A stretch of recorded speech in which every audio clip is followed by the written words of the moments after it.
Hello. So we recently created a documentary which we self-released, meaning we had no external support from any platform or any sponsor, and it went fairly well. So I wanted to put together a little training which will be valuable for any filmmakers, content creators, marketers, or anyone who's got something that they want to get out to the world. And I'm going to share how we did it and the lessons that we learned. So let's do it! Alrighty, let's dive into it. Lessons learned, self-releasing a documentary or a piece of content.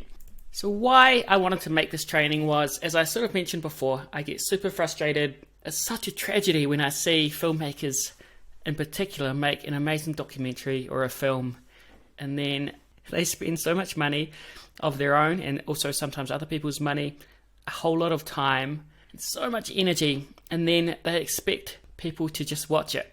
But unfortunately, the world that we live in, if you create a piece of content and you just expect people to watch it, if you're not Peter Jackson or Taika Waititi, or if you don't have a big PR team or someone famous attached to your project, then it's just not reasonable or realistic to expect people to go out of their way to look up and find your piece of content, find your film and watch it. Just going in blind is the same as if I build it, they will come, and it won't work. Trust me, because I've done it. So what does work?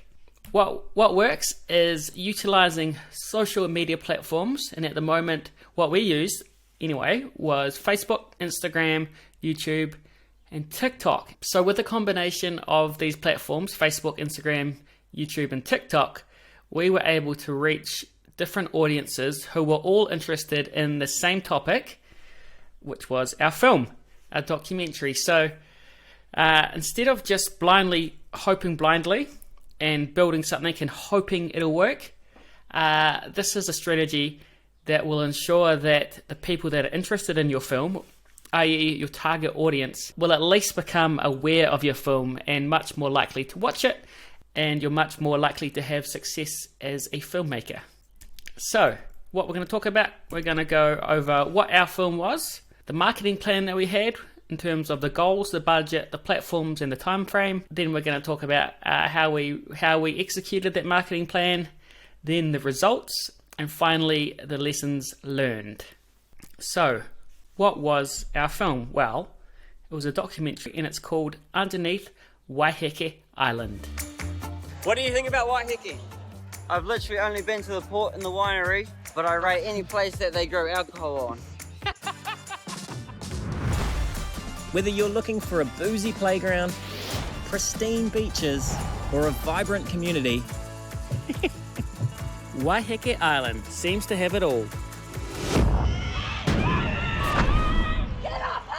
but what's really going on beneath the surface?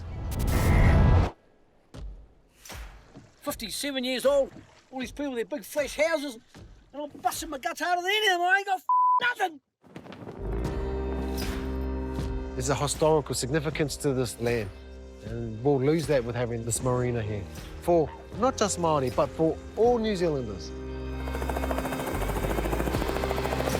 Our cultural heritage does not belong to the moneyed few that fly in and know nothing about us. They will never be welcome. Never. We're Josh and Mearle, and we're on a mission to find out what's really going on underneath Waiheke Island. Wow, that looks great. I would watch that.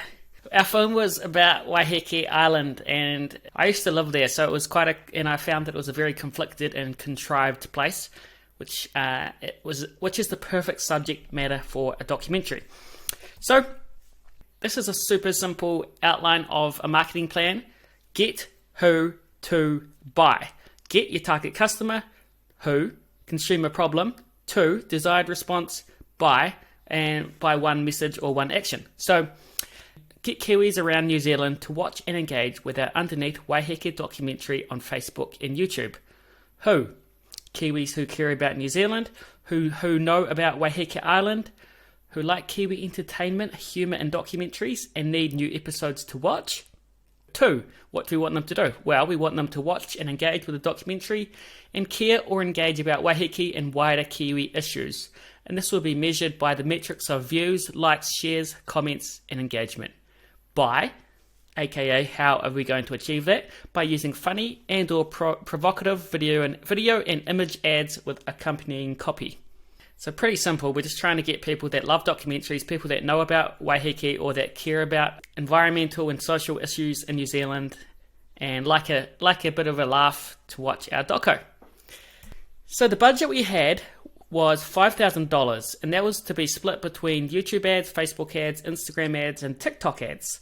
And the duration for the campaign was 2 weeks. So it was 1 week releasing a tease and some other snippets, which I'm going to talk about, and then 1 week from the release of the actual doco till now, which is about 2 weeks in total. Our target audience was people living in central Auckland, 18 plus male and female, and Waiheke locals, 18 plus male and female. And I'm sure there will be a lot more people around New Zealand and potentially around the world that would enjoy the documentary, but because it's quite a niche subject, and a lot of people, particularly in the South Island, don't give a toss about Auckland and don't give a toss about Waiheke, probably haven't even heard of it. So we thought it's better to do a concentrated marketing and just sort of saturate Auckland and Waiheke for a couple of weeks rather than spread our resources too thin, because $5,000 can go pretty quickly in terms of marketing spend. So what assets did we have? Well, we had some pretty cool posters, and what we did with these was we created image ads on Facebook and Instagram, and you can see here we had a premiere date. As well as our images, we had some little teasers, some little snippets from the doco. And one thing that's worth mentioning is we had different aspect ratios. So because we're using YouTube, TikTok, Instagram, the feed, Facebook, the feed, and Instagram Reels, they all require different resolutions or different aspect ratios. So basically little scenes from the doco that we thought would create a little bit of intrigue. So we'll play a couple of those quickly. What happened? She dragged anchor. She dragged all the way from the other side of the bay, hit the rocks with a rudder. There's nothing we can do. She's been squeezed like a lemon on a grater. For the last 8 years, this was our home. And here she finds her grave. That's it. And I posted some images on Instagram just to build up a little bit of hype. And when I was living on Waiheke, there was a crazy, legendary fisherman who I became really good friends with. His name's Roger. He's one of the characters in our doco. I was like, oh my god, this guy's so funny. And I looked through my phone and I found this footage of him biting a fish's head. So I was like, well, that could be good promotion. It's showing the character. It looks nice and natural. It's shot on a phone. It doesn't look fancy. So I decided to share that as well. G'day, Jolly Roger here. Let's head and kill a fish fast. Dead, gone, fucked, rooted. Instant death. You don't want to suffer when you don't do it, do ya? We also made a press release, which I'll get to soon about where we sent it. But basically, it's a quick overview of the documentary so that anyone who potentially wants to write about it can get the synopsis, get a few details, a few quotes, as well as the images, the tease, and any videos that they like. Then we've got a list of different contacts. In New Zealand, it's a small place, so there's not that many sort of media outlets, so it's pretty easy to get hold of people, which is cool. And influencers. We wanted to find some influencers who would be interested and whose audience aligned with our content. So that's people that like comedy, that love New Zealand, that type of thing. And this is what we were trying to achieve. This is a cool little diagram that I made. It's called the virality circle. I've got here, in order for a piece of content to go viral, it must be quickly or widely spread. This is achieved by a large proportion of people engaging with and sharing your video. So you can see in the middle, there's your content. And you know when you share a piece of content on your Facebook page, your private Facebook page or your Instagram, maybe you have a couple of friends groups, that's what we call the inner circle. So that's your friends and your family. And of course, your mum, she's always going to like your content, which is great. but that doesn't mean that your film's a success. So in order to have success, you've got to really reach that outer circle. So what's the outer circle? The outer circle is friends of friends. So that's people that you don't actually know. And that's a good sign because it means people actually like your content. And this can also be custom audiences. So for example, when we're running these paid ads on YouTube, Facebook, we can really dial in the targeting and find people with characteristics and attributes that align with our content. And finally, we have virality. So that's when you hit the mainstream media and it becomes your content becomes contagious. It means that people are racing to share it. They want to be the first ones to share it, to show their mates and get that credibility. And influencers are talking about your content, and that's a pretty cool place to be. So that's the goal with this campaign, is to get into that virality sphere. And it's not easy, but it can be done because we've done it before. So once we've got our marketing plan prepared, we've got all of our assets, we've got the images, we've got the videos, we've got the plan, we've got the budget, we've got the time frame. It's time to pull the trigger. So now is when we launched our ads, and we had ads on Facebook, we had ads on YouTube, we had ads on TikTok, and we had ads on Instagram. So in terms of the spend, so as I outlined, we had $5,000 for basically 10 to 14 days. In the top right of the slide, you can see that's the targeting in terms of the Facebook and Instagram ads. It's Auckland Central within 16 kilometers and Waiheke only, because as I outlined, we wanted it to be saturated. We wanted it to be a talking point, even if it was only for 10 days or a couple of days even. We just wanted people that knew about Waiheke to watch the documentary. So we went bloody hard. So once we had the paid ads cranking, I went old school and I just bloody hustled, and I would email people that I knew, Instagram people that I knew, and people that I didn't know, influencers. Most people didn't reply. A few people did, and a few people shared it, which was really cool. That's kind of what I was saying earlier. I wanted to do everything possible to make sure people actually watched it, because I was proud of it, and any filmmaker should be proud of their work and should try to get as many people to watch their stuff as possible. So I hustled. Remember, trying to get to that outer circle and then into virality. Let's fast forward to the release and a few days afterwards. So at this point, we've been marketing it for a good 10 days. We've probably spent close to $5,000. In terms of the split between YouTube, Facebook, Instagram, and TikTok, I kind of view it like riding a wave. So you adjust it as you go, because you never know what piece of content is going to resonate with what particular audience. So what happened? Well, it went pretty bloody nuts. So my Instagram was going crazy. I was just getting so many follows, so many comments, people asking where they could watch the doco, people saying that it seemed really cool, the tease. So that was like really thrilling, and it was hard to not get a big ego. But yeah, remember, end of the day, we just want to, if we go back to that plan, we want to get Kiwis who care about New Zealand to watch and engage with the documentary by using our image ads and videos. And on here, my personal Instagram engaged with 130,000 accounts in the last 30 days, which was actually more like 10 days. And here's a couple of the reels. So this is organic too. It's crazy Instagram reels. Almost 27k accounts reached, 894 shares. So you imagine 894 individual people hitting share, whether that's to one other person, whether that's to a group, or whether that's to their story. You can just see how these things spread like wildfire. This one's 35,000 accounts reached. Less shares, but still 35,000 accounts. It's fascinating stuff. But here we have the holy grail. So our TikTok video of Roger biting a fish got 760,000 views, and it was going viral for about a day. It was just comment, like.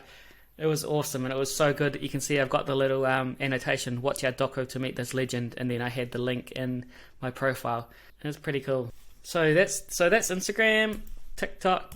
How about YouTube? YouTube, our documentary trailer got 12,454 views, which we were pretty happy with.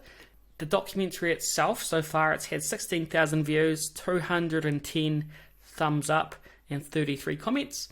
And our YouTube channel got 42,000, almost 43,000 views in the last 28 days, which is pretty cool, because we haven't been using YouTube much. And just as a quick side note, one of the reasons I made this video was I recently watched David Farrier's film Mr. Organ, and if you look at this trailer, it's got 70,000 views, it's got 59 comments. It's really not that much for an international doco.